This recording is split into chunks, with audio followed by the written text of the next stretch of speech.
Good afternoon and welcome to AI Would Agree from our temporary new location on the Modular Analytics Company's homepage for a change. So not sure if I'll get the same audience I normally get. Hopefully more regular listeners will spot the difference and tune in. Like it feels more like a TV show every time I do this. It's very bizarre. So the reason we're on a different channel today, technically, is because actually I thought about time that I started to introduce some of you to some of the team here at TMAC. We're a very passionate bunch, as you can probably tell if you know me in the slightest.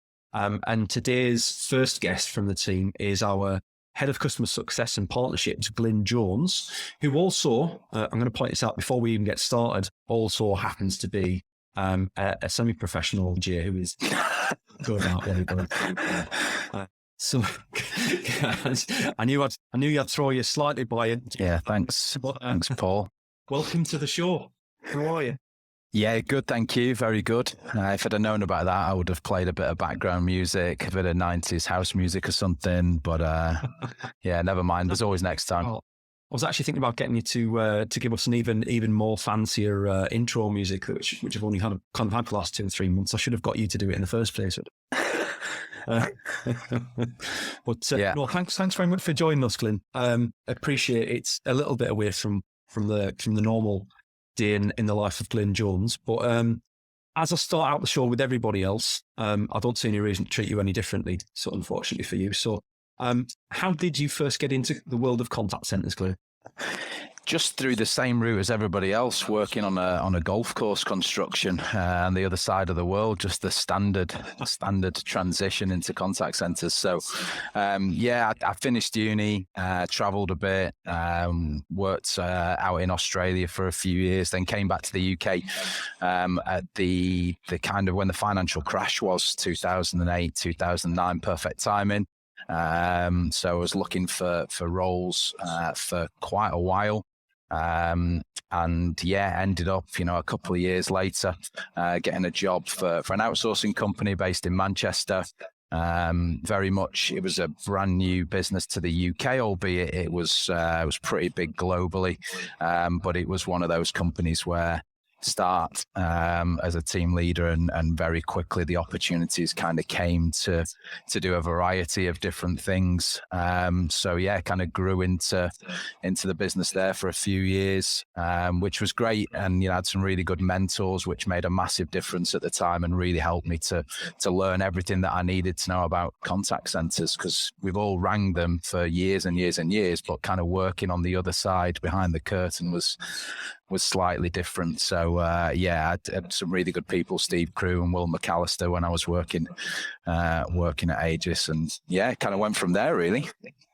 Fantastic. I think it's probably safe to say that most of us, when we're on conversations with clients and partners, we talk a lot about how it's contact center technology for contact center people, right? And you're a prime example of that. What, other than the obvious relationships with the rest of the team that brought you to TMAC, what is it kind of about TMAC that really kind of speaks to you personally? What's the parts of it that really light your fire? Yeah, so my background is operational, so it's very much the kind of people side. Albeit, in kind of operational management, you've got financial targets and you've got customer focused targets, but ultimately the people that enable you to hit that. The most important part of any operation is the people. And for me, it was always about enabling them to be the best they possibly could be through schemes to ensure that it was a great place to work, to ensuring that people had the right skills and experiences to do their role and the training that they needed, but augmenting that now with technology that enables them to really be the best that they can be and have all of the tools and experiences and skills at their fingertips. So it was an introduction to Jimmy a few years ago where it kind of started. And that was fascinating for me to see the way that data can really support an agent. We talk about data at a macro level and at a business level, and how many customers have you got, and what's your NPS score, and how many calls do you get a day. But how can you use some of that to enable agents to just be better on the call that they're on? And that was the bit that kind of really attracted me to kind of talk to TMAC, and hence where I am now. Yeah, fantastic. How long is it now that you've been with us, Glynn? Feels like it's about a year.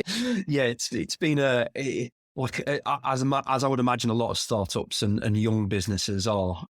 It's definitely a roller coaster ride that's got some severe highs and some terrible lows sometimes, but thankfully more highs than lows. Certainly for the time that I've been here.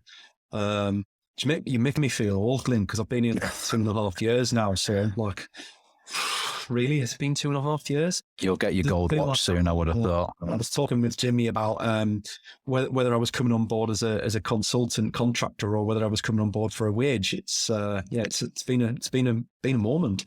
I guess a lot of your early experience with TMAC, the Modular Analytics Company, however, just for everybody who's watching this, we refer to ourselves as TMACers, just like all the brands have their own names for their own teams.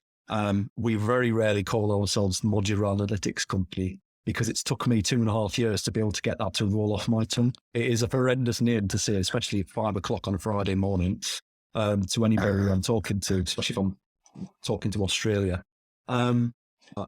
So your early experiences with TMAC, I guess were a lot around next best action and enabling agents to drive consistent outcomes. Do you want to kind of talk us through a little bit, like what is next best action for those who aren't quite as familiar with it as the others, and kind of what you've seen TMAC drive through that? Yeah, look, my experience of it is getting the right product to the right customer at the right time, and using data to inform that process that an agent follows to ensure that, the customer they're speaking to now, what is the products that are going to be most applicable for this customer? And that really enables you to cut down on things like exacerbated conversations where you're trying to sell something to somebody that has got no interest in buying it. It's not relevant to them. So it's just ensuring that you're speaking to customers about things that they're interested in. It means that you're getting the right products for them. They leave happy because they've got the products that are relevant to them. And the business is happy because you're not wasting a load of time talking to customers that aren't interested. They might be interesting. I don't know. Depends on the conversation. But that aren't interested in those particular products. You're wasting their time. You're wasting your time. So yeah, that's primarily the real advantage that I've seen of using next best action. And I think, when I talk with people about, obviously our next best action capability is called ACT, formerly Playbook, depending on who we're speaking to. So ACT is brilliant on its own. Where I see a lot of differentiation in the marketplace is the ability to combine that with conversational analytics to understand, how effectively it's being used. Because I think as with all technology, you've already kind of commented, contact centers are a people business fundamentally, and people will either accept change or they'll not accept change. And sometimes they need a little bit of coercion and support to get on that journey. Change with people, not to people. So we support them on that. I guess like that conversation analytics piece is crucial to getting it implemented well, right?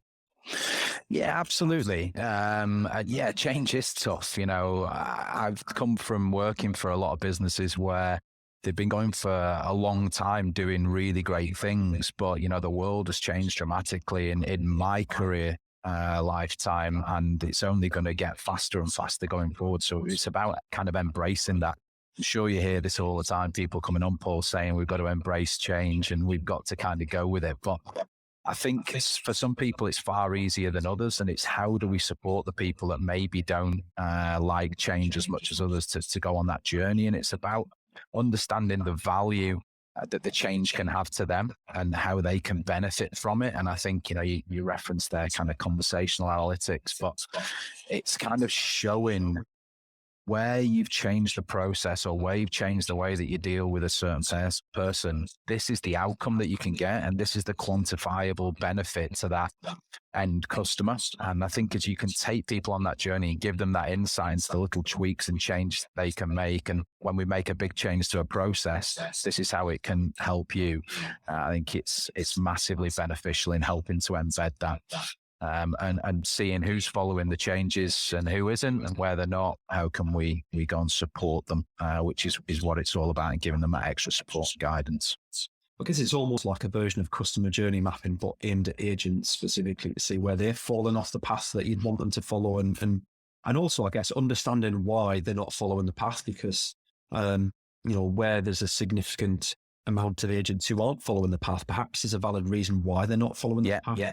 Good to kind of get that. I guess it all kind of stems from being able to evidence agents' own metrics to them on a daily basis, and that's kind of one of the things I'm super passionate about, coming from a retail background, is giving people the information they need to be able to make their own choices in the first place.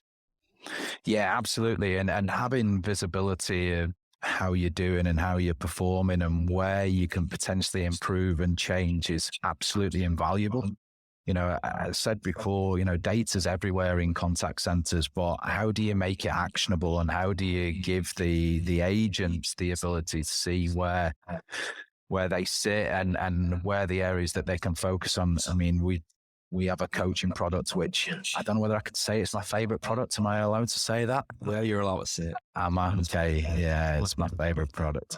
Yeah, so that's good. So it's just the one that resonates with me most because of my background in kind of operations and seeing gaps where you train people over a 2, 3, 4 week period when they start, and then they just fall into a standard. You get a 1-to-1 every month. You might get a bit of coaching here and there, but before you know it, some people are either flying, but there's other people that might be struggling a bit. And where it tends to go is, that's a performance management conversation. We need to now put this person on a performance improvement plan or whatever it is. And that's a horrendous experience for both the team leader to have to go through, because they probably think, I could have supported this person a bit more and I could have done, something differently. But for a lot of companies, it goes down that performance management route. But it's all about upskilling people, training people, coaching people to improve. And that's where the coach platform really comes in, because it can see those slight dips in performance and enable a team leader to go and have an intervention and go,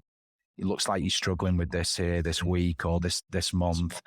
Let's sit down. Let me talk you through some ways that I can support you to improve, and let's do it together, and let's go on that journey and try and improve. So yeah, for me, it's always about that upskilling, improvement, coaching people, and giving them the opportunities to be the best that they can be. And that's why the coach platform is the best of all the platforms. And my personal, it's not the best of all the platforms, but it's my personal favorite. As long as we don't get talking about football, we're all right. Yeah, let's go there. Well, I think you're right, and I think one of the things that I talk to people a lot about is the reason a lot of coaching, in my eyes, fails, and this is cross-industry. It's not even contact center industry specific. This is a lot of coaching fails because we don't put enough time into it. Yeah. And I think in the contact center industry, I think there is a lot of time put into it, but it's spent. Can I use the word squandered? It's squandered looking at reports and analysing who you need to coach, because you want to have the best effect. You want to get to the right people. You want to have the most effective conversations. Yeah. And to your point, kind of people drowning in data. So you've got, I don't know, I was talking to somebody the other day, and we had they reckon about 150 to 180 Excel spreadsheets to run their contact centre. How do you ever find a single source of truth amongst all of that? I've run businesses my background's retail. It runs heavily on Excel spreadsheets. Yeah. Other spreadsheets are available. And it was awful, because all it takes is for a comma to be missing or a plus to be missing or some logic to be wrong somewhere. And all of a sudden you're comparing apples and oranges. But I think it's fair to say that giving the gift of time back to coaches is something that it's nice for me to be able to go in, and there's kind of a social benefit to me talking to people. I'm not trying to just sell them a product because I want to take money off them or anything like that. It's genuinely, I want to help you make an impact on your people. Spot on. Yeah, absolutely. It's like you've seen this, Paul, in your career, like your most valuable time as a people leader is spending time with the people that you work with and your team, and, you know, spending time sitting behind spreadsheets and analyzing and cross-referencing different reports coming from different places at different periods of time. It's just not really valuable. And the time that you can really add value as a people leader is coaching and supporting your team. So it's kind of making that shift between transferring the time that you'd normally spend analyzing the data, having that at your fingertips, and being told this is the person that you need to go and coach, go and spend that time with them. And all of a sudden you've saved hours and hours every day. I used to spend hours every day looking at reports first thing in the morning, checking in the middle of the day as to how we were getting on, and having to review the data from the morning, and then doing the same in the afternoon. And you'd inevitably get to a position where you're going, somebody's really struggling today and they've had a really tough day, because I can tell, because I've got all these reports every hour, but I haven't got the time to go and talk to them because I'm spending the time analysing the reports and trying to talk to what my overall performance is. So yeah, it's a game changer, making that shift and turning that time from analysis into action. And I think, you know, some weeks back I had Craig Fern on the show, who's a sustainable mental health expert, you know, and Craig works with a lot of contact centers as well as other businesses in that space. And one of the things he's a big advocate of is spending the time with the people. You know, when you have coaching intervention, it's not always a constructive criticism first conversation. Sometimes it should be is there something going on, you know, a personal intervention. What's going on in your personal life? To your point, if you haven't got the time to have the conversation, that's the bit that gets missed every single time. It's almost to know your people in a one-to-one time. So like I always say to people when I'm talking to them, we're a technology company. That is so fundamentally what we empower people through, but it's not what we're about. What we're about is giving you that time back for you to be with your people and to increase the amount of human time that you've got within your business rather than kind of analysing reports.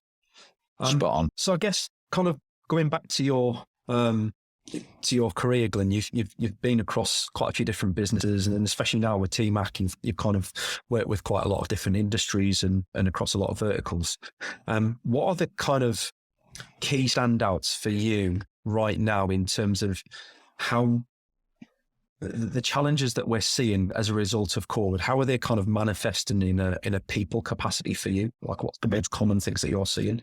I think you touched upon it there, Paul, is the fact that, you know, prior to COVID, I mean, the only contact centers I worked in were on-prem, everybody on site every day, your team sat in front of you, you can see everybody, and visual management is a big part of a team leader, ops manager's kind of skill set. The ability to see which people are, you know, they don't look like they're having a good day today. I'll go over and see if they're all right. Or, you know, such a person seems absolutely cock-a-hoop and is having an amazing day.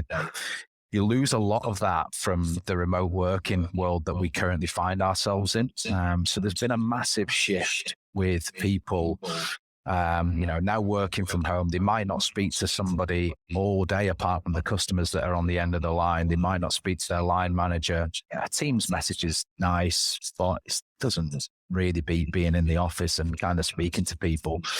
But there's the offset of, you don't have to commute anywhere, save a fortune on getting on trains and spending a fortune in Starbucks or whatever other coffee outlet that you may want to. I don't know if we're allowed to bring brands up, but anyway, by the by, it's too late now. You can edit that out later on.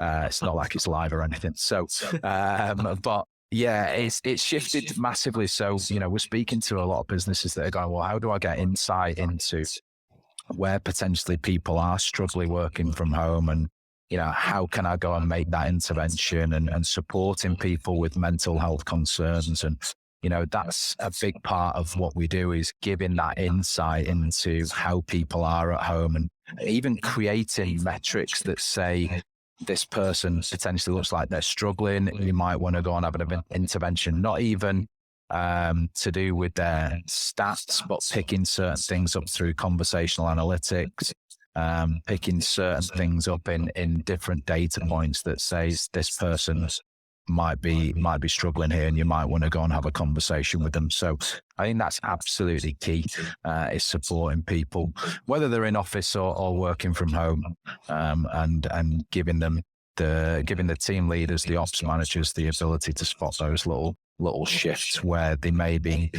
have seen that with visual management historically. So, question then on the back of that is around sort of scripting. So it's a very polarizing subject in the contact center world. And I've come across a lot of people. People tend to either be a massive fan of it or they're fundamentally, like categorically afraid of it. What's been your experience? Because obviously we sell a conversational guidance platform. It can be used for scripting. It can be used more as a framework, and we're quite agnostic of how that works. I know Jimmy's quite a big fan of scripting. And he talks quite vocally about that. But what's been your experience with that, and have you seen it done right? Yeah, and I think, like you say, Jimmy's a massive advocate for this as his failed actor, and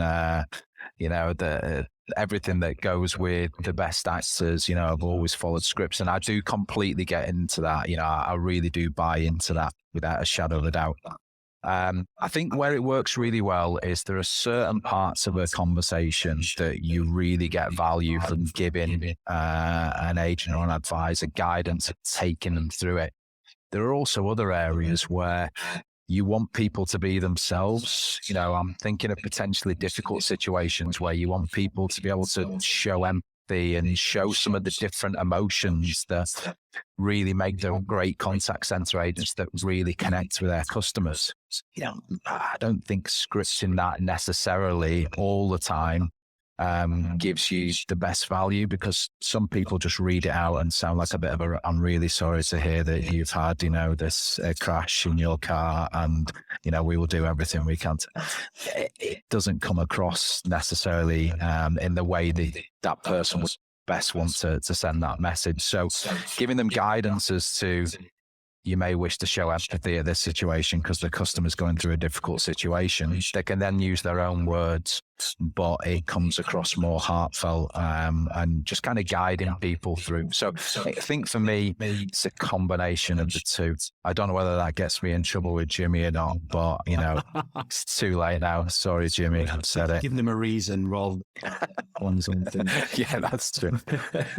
Well, I think there's a couple of bits to that. I think one is about how that scripting's trained out. And I think you're right. Ultimately, if a tool just gets deployed and an agent gets told there's a script you need to read from that when you're speaking to the customer, or they get very little in the way of support in terms of what those scripts look like, no real time to practice them.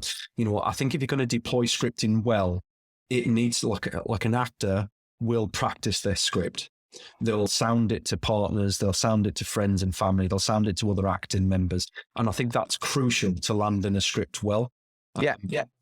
If you're in the sort of environment where that's not possible, you haven't got the time to do it, then you're right. Like maybe it's a case of there's a hybrid scripting solution somewhere where, the key points, the inflection points in the conversation are the bits where you'd kind of want to, use a bit of behavioral science to kind of sway the customer one way or another for their own benefit, or to kind of make the conversation more efficient. And I think it also depends massively on the experience of the agents. But in my mind, where I see a lot of the conflict for that scripting is the agents on the call, and we all know that we've got a logic brain, we've got an emotion side of our brain. Using both of those at the same time is really hard to do, and it's almost impossible for some people. So by giving them the confidence that they're going to get to an outcome on one side, so they can more or less switch off their logic brain, which kind of maybe just tick it over in the background, actually then start to listen to your customer more, and to your point, then they can really start to shine through where their empathy. And I've met some fantastic agents who've absolutely saved some companies who hopefully are watching this. Your agents doing a fantastic job sometimes. Yeah, saving that conversation from the brink.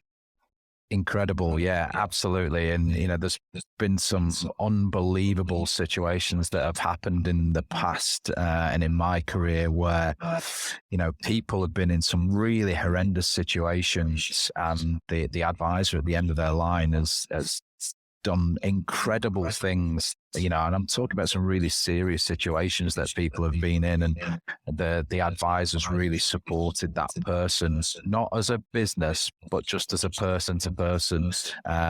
So yeah, without a shadow of a doubt, that's true. But just to reference something you said before, Paul, as well, when you take that first call in a contact center, it's absolutely terrifying. You might have had 2 or 3 weeks worth of training, 4 weeks, 2 months, however long it is. But going on that first call is super daunting.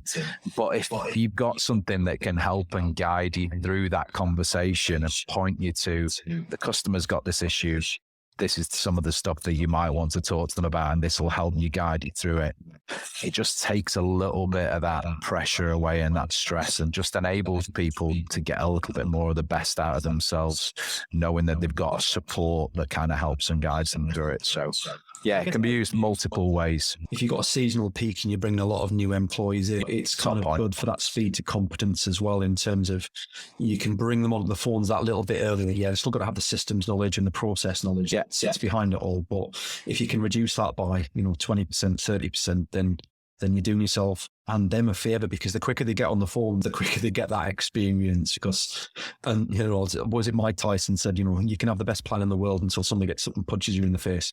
It's not quite that, but I love getting phrases wrong. Just wise people up all over the internet. I'll be on Facebook as a meme next week. Wrong phrase, Paul. That'll be me. Well, look, Glynn, it's been fantastic having you on the show. I hope everybody kind of takes some of the points away from this. Try not to make it too salesy, because we're not a salesy business. Hopefully, some of the points that we've talked about have resonated with some people. If they have, brilliant, reach out, get in touch with us. If not, follow us, give us a watch on LinkedIn, follow the company page. Myself, Glynn, are both on LinkedIn. I'm very, very ridiculously, much to everybody else's annoyance, active on LinkedIn. I am Captain TMAC on LinkedIn. He's actually got a team of 7 people that operate his LinkedIn, so he's like omnipresent. He's 25 hours a day, falls on there, so the team are working hard. There's some truth in that there. Yeah. Before we go, Glynn, have you got any kind of last words that you'd like to kind of, what's the most important thing that you've learned in your time being at TMAC that you wish you'd known when you were on the other side of the desk? Is there anything you'd pass on? Oh, that's a tough question, Paul. It's always made last. Jeez, you thought this would be all organised in advance, and I know all the questions. That's not true. Is there anything that? Yeah, it's a good question.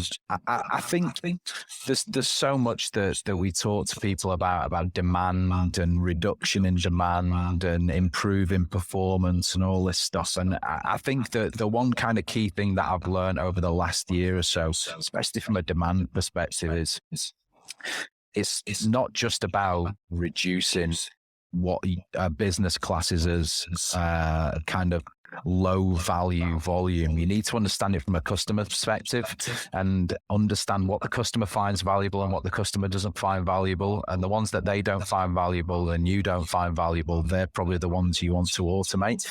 And it's just understanding more about what your customers are saying, what your agents are saying to your customers, and how you can really get the best value out of those interactions. Because, call centers are often seen as cost centers, and it's about changing that. My old boss, Alan McEwen, used to say about changing a cost center and turn them into value centers. And that's what contact centers should be, is driving value from every conversation for the customer, for the business. So yeah, there you go. Perfect. Good answer. I like it. And that's really useful. I like it. And it's something that we're all quite passionate about within the business, to be fair, but you've kind of nailed it really well there in terms of how you differentiate that. It's not just about what the business sees as low value. It needs to be in conjunction with the customer perception. Yeah, absolutely. Awesome. Thanks for joining us, Glynn. It's been a pleasure. First time. No worries. Yeah, it was good. Next time I'll do a 30-minute house music DJ session. We'll do a AI would agree house music special. Yeah, count me in. Fantastic. Well, next week, you'll all be pleased to know that we're back in our usual, I'm going to keep with the TV slogan here, we're back in our usual slot and at 3 p.m. next Thursday on my usual channel. So I'll see you there. Thanks very much for joining us.